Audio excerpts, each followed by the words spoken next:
Hello and welcome to TBC News, our top stories tonight. CCM launches its campaign, outlines the party's vision and strategies.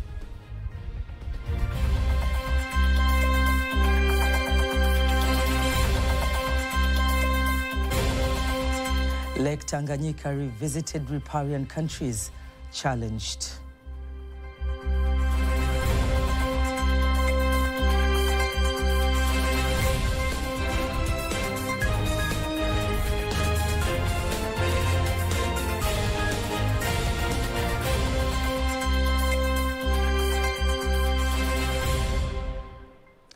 Good evening, I'm Kanki Mwegomole. You can also follow us live via our YouTube channel, TBC Online, and also get all the latest news through our Instagram, Facebook, and X pages at TBC Online.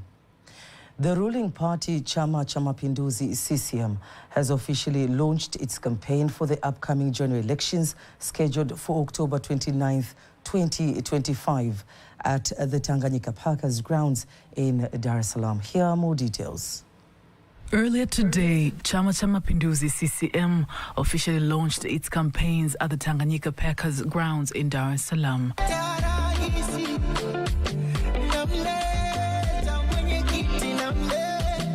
Helicopter can be seen circling over the sky while waving the party's flags, giving a glimpse of how vigorous the campaigns will be across the country this year. CCM presidential candidate Samia Suluhu Hassan expresses her sincere gratitude to the party and the citizens, and later invites her running mate, Dr. Emmanuel Nchimbi, to greet the crowd. Niko tayari, niko timamu kutekeleza maelekezo yako na ya chama chetu. I'm ready and fully committed to implementing your directives and those of our party to secure victory for our party, and thereafter work diligently to implement CCM's manifesto. Then, the presidential candidate, Samia Suluhu Hassan, highlights the achievements attained by her party within the short period of time under her leadership. Ajiri walimu 7,000 wa masomo ya hisabati na sayansi. We have employed 7,000 teachers for mathematics and science subjects.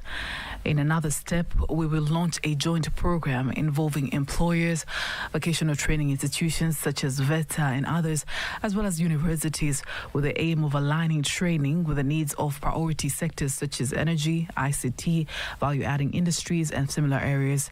This program will also ensure that VETA students, upon leaving the classroom, are placed in industries to undertake their practical training. She then urged the Tanzanian citizens to unitedly work diligently to build the nation and also fully participate in the upcoming general elections to be held in October this year. To discuss more on the launch, we are joined by political analyst Novatus Igosha. Welcome to the studio. Thank you for having me. So has this launch given us a glimpse of how Tanzanians are enthusiastic on the upcoming general elections scheduled for this year? Absolutely, because you see, this campaign is not only a presidential campaign like any other. It's unique in the way that it is historic, because for the first time we are having a candidate who happens to be a woman, and the presidents who came into power by means of constitution when the country had lost another incumbent president in power, but she also inherited an economy which was in a recession due to the COVID-19 pandemic back then.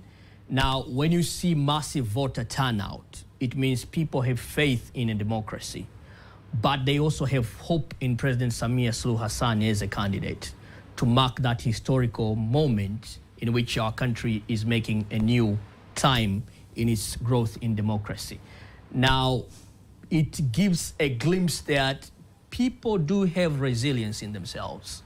There can be challenges, but still they have hope. That's why they came out, because they know their vote is their power, and their power is how we develop as a country. So how realistic and relevant are promises that CCM has outlined today? Well, it really depends on how the second term is going to implement them, but whether they are realistic, I think we need to measure like 4 elements. Number one, the track record of CCM. Has it delivered in the past promises or not? If you consider high-level projects that where they are, for example, the SGR, then Julius Kambarage Nyerere, the hydroelectric power, they were delivered. So I do believe with their track record is realistic, but also it's a question of physical capacity. That means money. A budget will be allocated, but institutional capacity, the bureaucratic systems needs to coordinate. For example, the president has spoken about going to put more emphasis on education and teachers. But having a budget is one thing, but having contractors and people who follow up that, and perhaps the person who works for that, maybe Minister of Education, is something that we look forward to, a very coordinated institutional capacity and people that are going to take the country interest forward and the party interest forward in terms of ideology, policy towards implementing Vision 2050. Thank you so much for your time. I appreciate being here. Thank you. Meanwhile, countries surrounding Lake Tanganyika, including the Democratic Republic of Congo, Burundi, Zambia, and Tanzania, have been urged to set up a system for conducting surveys on the abundance and distribution of fish stock every 2 years in order to obtain accurate data for the sustainability of the resources available in the lake. The call has been made by the Deputy Permanent Secretary of the Ministry of Livestock and Fisheries, Dr. Edwin Mhede, during the launch of the scientific sampling on the fish stock in Lake Tanganyika in Kigoma region, insisting that the goal is to have data that will help monitor changes in fisheries in the short term. Here's a report by Grace Akech, read by Faida Ngaga. It is almost 30 years since a joint survey of the abundance and distribution of fish stock in Lake Tanganyika was conducted. Na katika miaka hiyo 30 hatukuwa na takwimu sahihi. For those 30 years, we did not have accurate data on the abundance of fish and their distribution in Lake Tanganyika. Therefore, after the government facilitated research in 2022 and 2024, we found it wise for the study to cover the entire lake. Experts insist that the absence of data on fish stock for a long time is not healthy in promoting the fisheries sector. If you continue managing fish without knowing the stock you have, it is like guarding something without knowing that exactly you are guarding. The four governments of the countries surrounding the lake are meeting with a common goal of ensuring that survey is carried out to determine the abundance and distribution of fish stock in Lake Tanganyika. To promote and improve the sector, the Deputy Permanent Secretary of the Ministry of Livestock and Fisheries, Dr. Edwin Mhede, emphasizes that a survey should be conducted every 2 years. These are directives from the Tanzanian government and advice to other governments that we should establish a system to obtain data that will be updated regularly and not exceeding every 2 years. The study is expected to be a game changer in the fisheries sector when completed. To ensure that the exercise is a success, fisheries experts from 4 countries have already been trained, ready to begin the survey exercise. In other news, Tanzania plays a significant role in regional peace within the SADC and East Africa community, contributing through various peacekeeping operations, leading elections observation missions, and engaging in diplomatic efforts to resolve conflicts in various countries, including the Eastern Democratic Republic of the Congo. Tanzania has also championed SADC's broader goals of peace, security, good governance, and democratic consolidation across its member states. Here's a special report by Jackson Mwanuzi. As regional leaders, history will judge us harshly if we remain still and watch the situation worsen day by day. President of the United Republic of Tanzania, Dr. Samia Suluhu Hassan, speaking at the SADC Leaders Summit, she insists Africa will be responsible if it stays silent while some countries in the continent are in conflicts costing people's lives. Tanzania continue to support peace beyond its borders. From Sudan to the DRC, Tanzanian troops have served proudly under the UN flag. The Vice President of the United Republic of Tanzania, Dr. Philip Mpango, says Tanzania is ready to help keep peace missions across the region and the continent. the United Republic of Tanzania's unwavering commitment to work closely in ensuring full implementation of agreed activities and decisions on the promotion of peace and security within the region. Foreign Minister Mahmoud Thabit Kombo says President Dr. Samia united SADC and the EAC for the first time in 45 years, and she led many peacekeeping mission meetings during her term. For the first time in the history, something that had never happened before. As a capable chairman, she successfully resolved various conflicts, including those in Lesotho and Eswatini. People in Sudan and Congo praised Tanzania's effort to help those seeking shelter and sending troops to countries in conflict, which plays a key role to promote peacekeeping in their countries. Tanzania is a beautiful and peaceful country. What makes me happy living here is how well people coexist. Everyone knows how to live harmoniously. Some Tanzanians expressed their confidence in the Tanzanian government's commitment to peacekeeping. Tanzania is like their second home. We as Tanzanians, we are people who have love. We embrace peace so that we can bring an impact in the whole Africa, and Africa can unite as one. Tanzania took actions of taking some refugees, which were students, which they came here in Tanzania, and they continued their studies, which they were holding at Sudan. Diplomatic analyst Majid Mjengwa says that Tanzania is the great example of peacekeeping efforts in Africa. Tanzania is getting more platform in international arena when we send our people, our diplomats in those kind of negotiations. So I think it's appreciated by citizens of those countries when they hear about Tanzania as a country. We earn respect due to our efforts.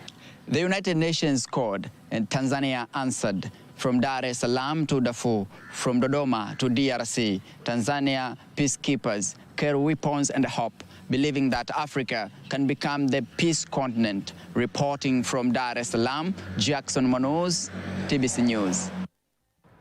The Tanzania Peacekeeping Training Center, in collaboration with the United Nations Development Programme, has concluded a key UN Women Peace and Security Training Intake 01/25. Speaking at the closing ceremony of the training, Brigadier General George Itangare says the training plays a great contribution, especially in amplifying women's roles as the main pillar of the peace in the society. Wanawake wakielimika katika jamii, then jamii imeelimika. When women are educated, the whole community becomes educated. People begins at home. When a mother has peace at home, the entire family enjoys peace. In all countries facing security challenges, it is the women who are most affected, as they are often placed at the forefront as shields. We believe that if women are educated, then the whole world will be peace. And the representative of the United Nations Development Programme in Tanzania, Shigeki Komatsobara, praises the initiative and stresses that Tanzania has a key role in protecting and promoting peace in Africa. Keeping peace in Africa as we talk.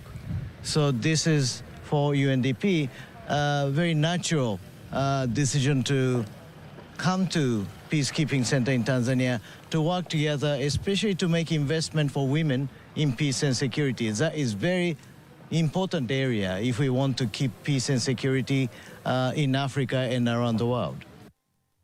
The training aims to give new impetus in increasing women's participation in security and peace issues within and outside the borders of Tanzania. A delegation of 17 businessmen and women from Qatar who are visiting Tanzania have expressed interest in investing in various sectors in Tanzania, including infrastructure, agriculture, mining and energy. The delegation, which was received in Dar es Salaam by the Deputy Minister of State, President's Office Planning and Investment, Stanlas Nyongo, where he assured them of the government's support which has created a conducive environment for investments. Nyong'o insists that the ministry, in collaboration with the Tanzania Investment and Special Economic Zones Authority, TISEZA, aims to create a competitive economy in line with the country's 2050 development vision. Hapa tulikuwa tuna ugeni mkubwa wa wawekezaji kutoka nchini Qatar. Today we had an important visit from investors from Qatar known as Al Mansour Holding Company.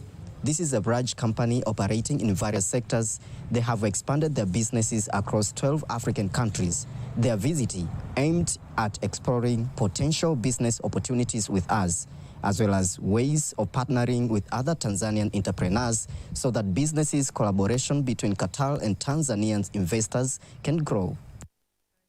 On the other hand, the Director of Investor Services from the Tanzania Investment and Special Economic Zones Authority, TISEZA, James Maziku, says the authority has already outlined its priorities in investment. In partnering with Tanzania in various investment areas, including infrastructure, through the Public-Private Partnership PPP framework, they also emphasized the importance of harnessing opportunities in agriculture, which is a broad sector covering the blue economy as well as livestock. The delegation has so far visited 6 countries, including Angola, Malawi, and sub-Saharan Africa countries, expecting to explore Tanzania's trade potentials, especially in the use of ports. Meanwhile, more than 60,000 traditional medicine practitioners have been registered so far with the government through a special registration system to ensure the practitioners are officially recognized, that they follow the laws and regulations set in conducting traditional medicine activities in the country. Speaking in Dodoma during the African Traditional Medicine exhibition, the chairperson of the Traditional and Alternative Medicine Council, Joseph Otieno, says the plan is to reach out to the practitioners and ensure the registration even in rural areas. Tegemea kwamba nchi yetu ina zaidi ya waganga wa asili zaidi ya 100,000. Our country has more than 100,000 traditional healers, and so far we have registered 4,000 of them in order to improve data management. We have decided to establish a coordination system and enter their information into an electronic database. Up to now, we have already entered data for 9,500 healers. At the same time, we are counting with the registration of medicines. On the other hand, the Business Registration and Licensing Agency, BRELA, says as an agency, they are committed to supporting the traditional medicine practitioners to ensure the profession is well recognized. Rural areas, and since BRELA services are online, most of them had not registered. By coming here, they have realized the importance of registering. 14 Tanzanians have received an opportunity to study for master's programs in Japan under the sponsorship of the Japan International Cooperation Agency, JICA, through the Abe Initiative Phase 12. The opportunity for the Tanzanians underscores continued cooperation on the existing relations between Tanzania and Japan in enhancing human resources. So we are providing Tanzanian people to study, to obtain the master degree or PhD in Japan. So one of the purposes is that we are focusing on the capacity development or human resource development, because that people is a fundamental of the development of the Tanzania. On the other hand, the executive director of the Tanzania Chamber of Commerce, Industry and Agriculture, Oscar Kisanga, says the initiative gives another opportunity to Tanzanians to study in Japan, urging more Tanzanians to grab more opportunities provided by JICA.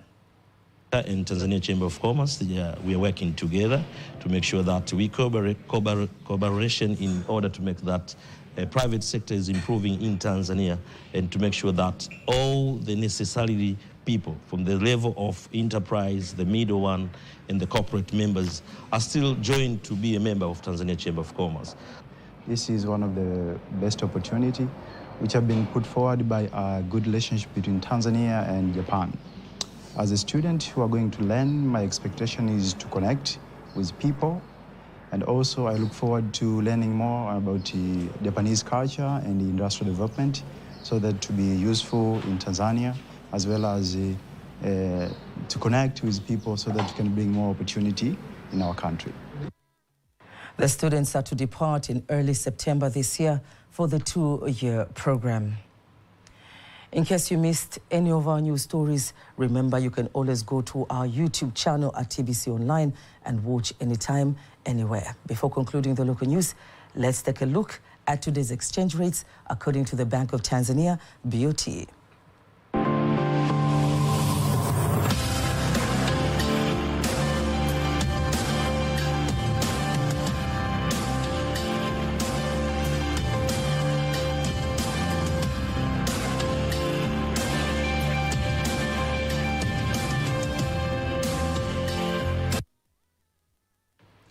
Don't miss TBC News every weekday. Sports News is up next.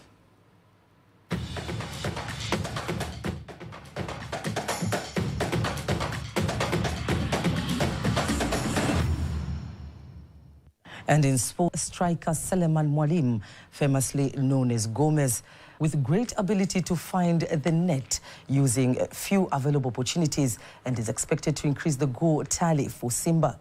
Before joining Wydad during the last transfer window, he was playing for Fountain Gates Football Club and showed great scoring ability that attracted Wydad Casablanca to sign him. The former World Athletics champion Filbert Bayi has stated that he will continue to scout and nurture sports talents among the youth through his school to make them future pillars for the nation. Speaking during the closing of a sports bonanza held at his school, Bayi mentioned that more than 10 young people who performed well in the bonanza will have the opportunity to study at the school to enhance their talents. We aim to uplift more grassroots talents so they can get into different sports academy and to develop their talent in wide range. And that was the sports news. And now, before we conclude the news bulletin for tonight, let's take a look at the weather forecast for the next 24 hours. Hello dear viewers, and thank you for joining us for the weather forecast. And cool temperatures are still expected over most part of the country, with lowest minimum temperature of 7 degrees at Mbeya region, followed by Njombe with 8 degrees Celsius. And for tomorrow, wind is expected to flow at the speed of 20 kilometers per hour for Lake Tanganyika and the speed of 30 kilometers per hour for Lake Victoria, Lake Rukwa, Lake Nyasa, together with the entire coast. And the state of the sea generally is expected to be moderate. And also for tomorrow, we expect Tanga region, Dar es Salaam, Pwani, including Mafia ISOs, northern part of Morogoro, together with Unguja and Pemba ISOs, are expected to feature as particle condition. Light rain showers over a few areas and sun periods. As for the rest part of the country, are just expected to feature as particle condition together with sun periods. Let us see next 4 days forecast from different cities and regions. Dar es Salaam minimum temperature is expected to be 21 to 22 degrees. Dodoma minimum temperature is expected to be 14 to 15 degrees. Mbeya minimum temperature is expected to be 7 degrees. Mwanza minimum temperature is expected to be 16 degrees. Kilimanjaro minimum temperature is expected to be 16 degrees. Morogoro minimum temperature is expected to be 15 to 16 degrees. Arusha minimum temperature is expected to be 12 to 15 degrees. I'm Rebecca William from Tanzania Meteorological Authority. Thank you. And that is all we have for tonight. Don't miss our next bulletin in Kiswahili at 11 p.m. On behalf of the whole team, I'm Kanki Mwegomole. Good night.